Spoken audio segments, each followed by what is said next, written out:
Joining me now is Virginia Congressman Rob Wittman. He is the vice chairman of the House Armed Services Committee and a member of the Select Committee on China. Congressman, good morning to you, and thank you so much for being here. Let's start with what we're seeing in the Middle East. Iran, the root cause of much of this, but not really a target recently since the October attacks, October 7th attacks of Hamas on Israel. And so it's not really a surprise to see these sort of retaliatory strikes when Iran sees that there's no real consequence for its actions.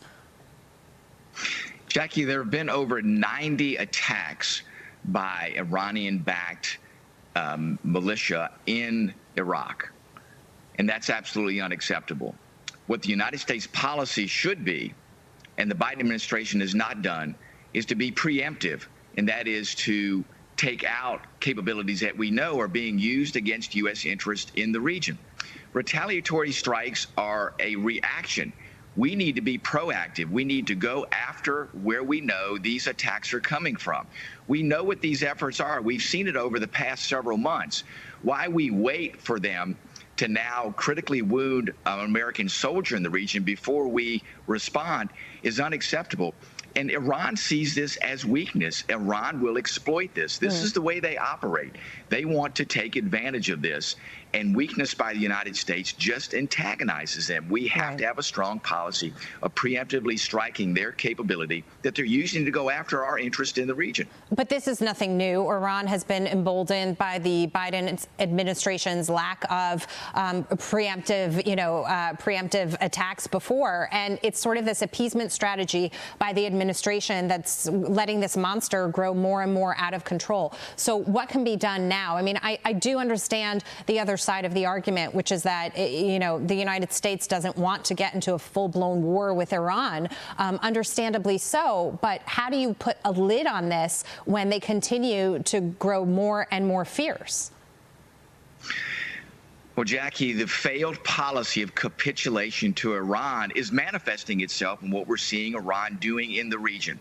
The sanctions, which were not being fully enforced, allowing oil exports to go around the world to fund Iran's efforts, trying to unfreeze those assets of Iran, the $6 billion, allowing those potentially to go back to Iran. All those are things that encourage Iran. They look at that as weakness, and they will absolutely exploit that. Yeah. Our efforts in the region to make sure we stand strong with our allies, and we preemptively, both economically and strategically, go after Iran to send them a message that their malign behavior in the region is absolutely unacceptable.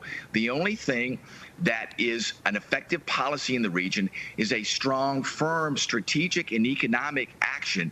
And that's not what this Biden administration is doing. Yeah. And to do otherwise encourages Iran, and we see the result of that today. And the Trump enforcement of the sanctions and applying pressure, maximum pressure on Iran, it did work. They were in a situation where their currency was crumbling, actually, as we were watching them, economically speaking, putting caps on where they could sell oil and how much oil they could sell was crippling the economy. And when you got to the country in that way, they certainly weren't acting like this when President Trump was in the White House.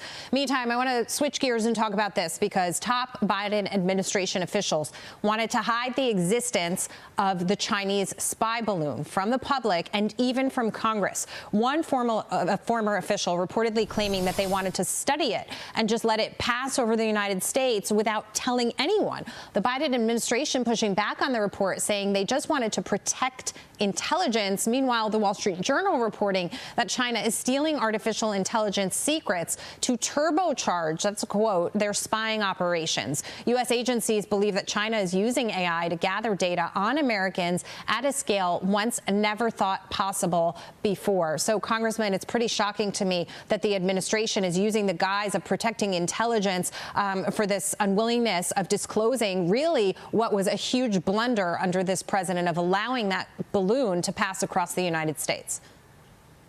Jackie, it's absolutely unacceptable that the Biden administration did not advise the senior leaders in Congress on the House and Senate Armed Services Committee of this. It's foolishness to look at this platform and see it as anything other than a threat to the United States. Why they allowed it to fly into U.S. airspace is mindless. to understand what the Chinese were doing. The Chinese continue to probe. They want to see what is the United States' reaction.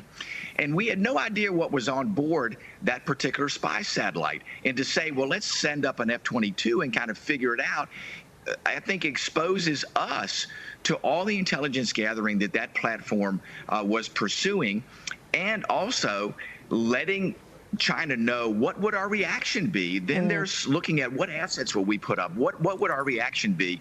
That in every way, shape, or form educates them as to what we would do. That to me is a strategic vulnerability that we've just expressed in how we reacted to this satellite. And we brought the two items up together because it's not just how this administration is dealing with Iran with respect to its foreign policy, it's also how it's dealing with China, and the point that they're using artificial intelligence for nefarious purposes and really moving forward with that. We were talking about the dark side of AI as well. I mean, it's something that we need to think about as a nation, and yet for some reason, when it comes to the bad actors on the global stage, President Biden just refuses to take a hard line. I don't know if it's fear, weakness, or what, but the leaders are certainly exploiting it as weakness. Absolutely. Listen, strong and firm actions by the United States speak volumes to our adversaries around the world. They look to take advantage to weakness. Look at Xi Jinping. He wants to see what the United States is going to do, and seeing the Biden administration's reaction, I think, just encourages him. The same with the Ayatollahs in Iran. Weakness, I think, antagonizes, and going back to Ronald Reagan, peace through strength. The way we deter our adversaries is through strong economic and strategic actions around the world. Weakness actually furthers that malign behavior by places like China, North Korea, Iran, Russia, you name it. That is a failed policy by the Biden administration to exhibit this weakness. Congressman, while I have you, a new national intelligence assessment finding that China ramped up efforts to influence American politics as well during the 2022 midterm elections. Former Director of National Intelligence John Ratcliffe joined Maria on Sunday Morning Futures about whether or not intel communities are preparing properly for 2024 interference as well. Listen. Is China getting ready to interfere in our elections in 2024?